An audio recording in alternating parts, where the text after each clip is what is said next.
Today we're talking about one of my favorite Scream sequels, Scream 4. Let's go.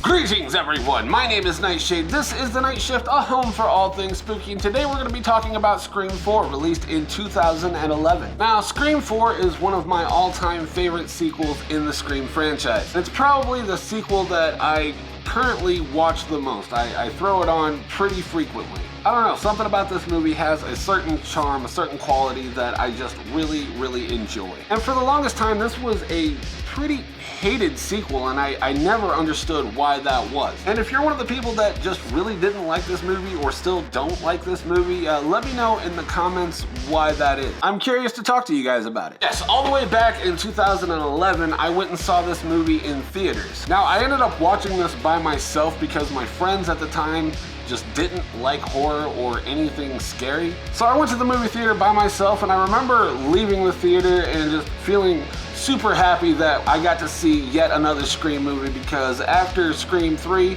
I didn't think we were gonna get any more. So I was super happy and super pumped whenever this movie came out, and super excited to talk about it today. So before we get into the review, I just want to let you guys know how I review things. I don't do things chronologically like most channels do. Instead, I'm going to recommend that you go and watch the movie yourself and get your own opinion of the film, and then I'm going to break it down into two camps, what I like and what I didn't like. And then we can have a discussion in the comments below on what you agree with, what you didn't agree with, and pretty much just geek out about horror and horror movies. So like I said, I break this down into two parts, and we are going to start off with the positives with what I liked. Starting with the characters. We get our familiars back. We get Sidney, Dewey, and Gale back, and it's nice to see how they've evolved at this point in time. It has been 10 years since Scream 3 came out, and Dewey and Gale are married and living together in Woodsboro. Sidney's all grown up and doing a book tour in this movie, and it's nice to see that, she got something positive out of all the negativity from the past 3 films, though that would be very short-lived. And then we got Sidney's cousin Jill, who is marketed to be the new Sidney.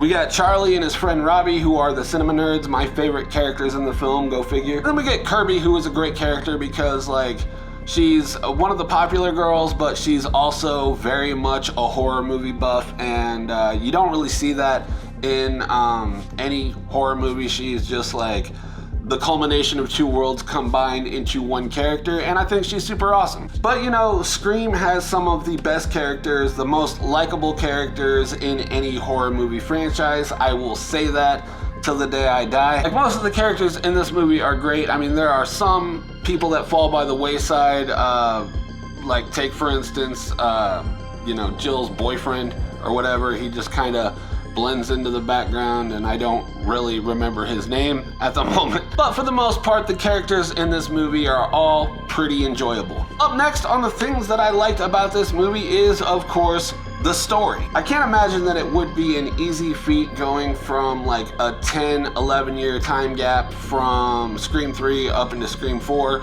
but they did it pretty well. This was supposed to be a brand new trilogy. There was supposed to be 2 more films that followed this one, which unfortunately, because of the box office, ended up not happening. But fortunately enough, we did end up getting a Scream 5 and a Scream 6 with a Scream 7 soon on the way. But I really would have liked to have seen where this era of the franchise could have gone had the box office been a little bit better. But the story in this one is great. It really feels like the passing of the torch from one generation to another one, even though, spoiler alert, that didn't happen. They really did a good job of making you feel like it was going to be that kind of movie, and hats off to them for that. So up next on the things that I like, of course, is Ghostface. I mean, Ghostface is my favorite character in all of these movies, if you couldn't tell. This Ghostface is a lot more brutal than he was in Scream 2 and Scream 3. Roger Jackson's portrayal of Ghostface's voice in this one is probably my favorite in the franchise. The phone calls in this one are way more mean-spirited and a lot more aggressive. If you want to be in the hospital, I'd be happy to put you there.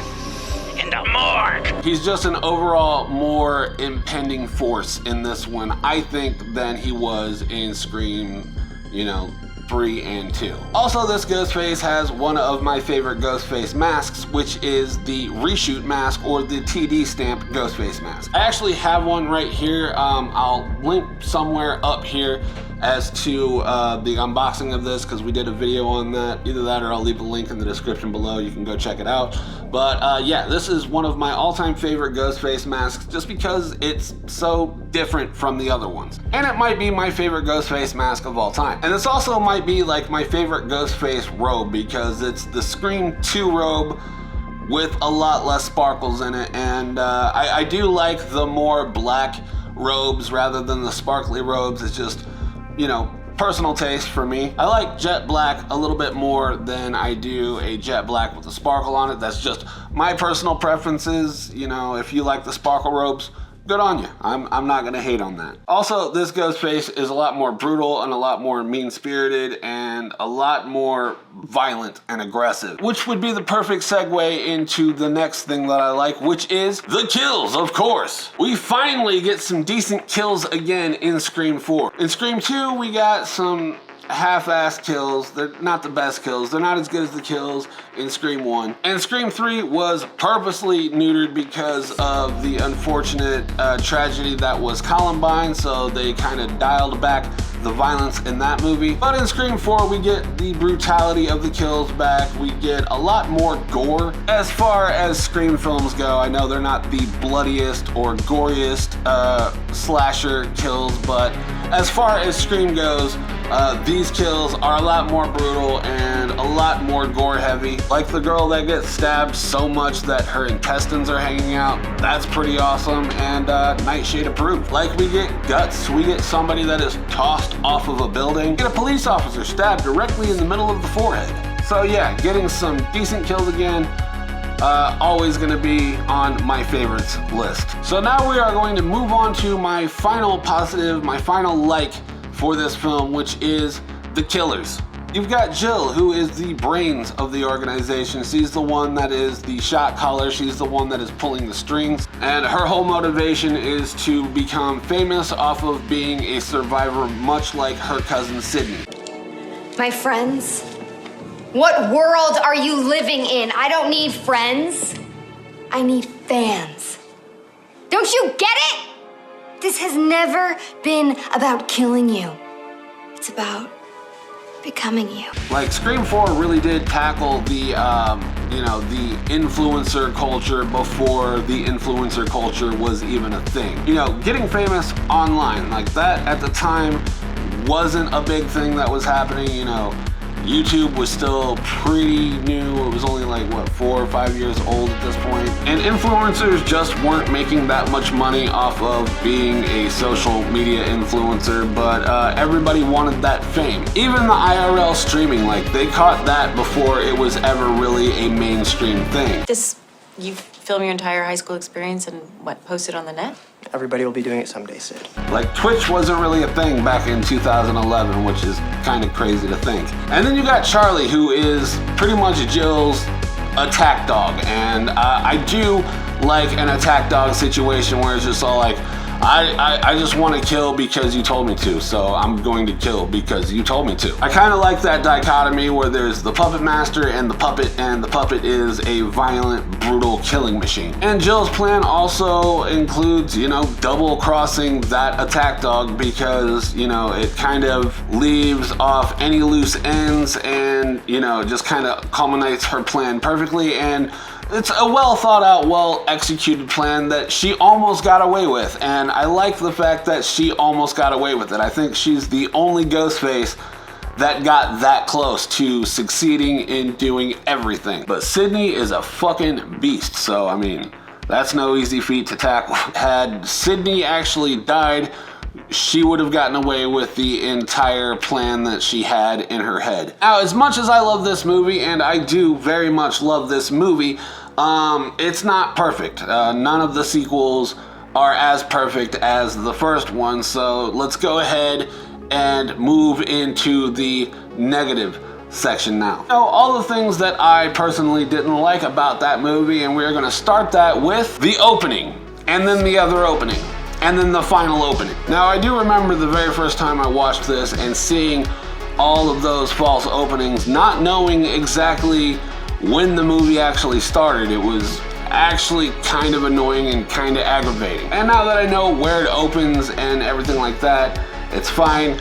It's still not fun, but you know, I can look past it. But it's still an annoyance, and oftentimes I still do just skip to the actual opening rather than watching the first two false openings. But you know, annoying your audience right off the rip, probably not the best idea for your movie, and I mean, that's probably why, you know, the box office wasn't as good as they had originally predicted it was going to be. Getting annoyed about that and walking out of the theaters and then just doing word of mouth about this film, preventing anybody else from actually wanting to go see the movie, probably did you know, a fair bit of damage to the box office numbers. And yeah, that's probably why we didn't get the Scream 5 and Scream 6 that were originally planned. Now on to the next thing that I didn't like is that they played it safe.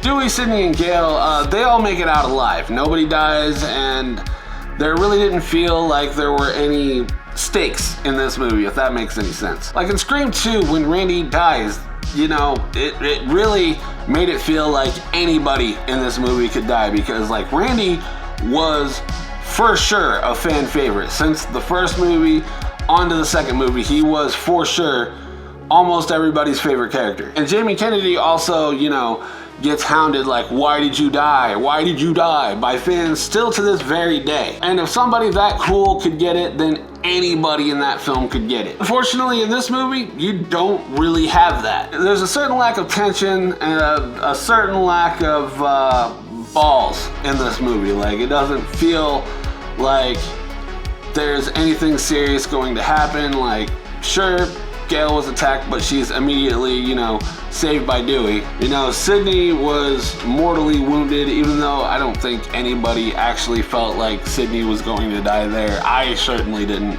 But again, she's immediately revived in the hospital. She's not in any serious danger. I mean, she's well enough to finish the fight that Jill started and then go back on her way and be about her business. I don't know, it just feels like they played it a little too safe in this movie, but I mean, it's still an enjoyable film. I just wish there would have been more tension in this movie. I wish there was a little bit more, you know, danger, an element of danger. I mean, sure, people die, but like, nobody that anybody really cares about dies. So yeah, I just wish they would have upped the ante. I wish, you know, as much as I love Sidney, Dewey, and Gale, like, I wish one of them would have met their demise in this film, but yeah, they didn't, and it felt like they kind of just played it safe in this movie. Up next for my final negative about this movie, the final thing that I don't really like that much,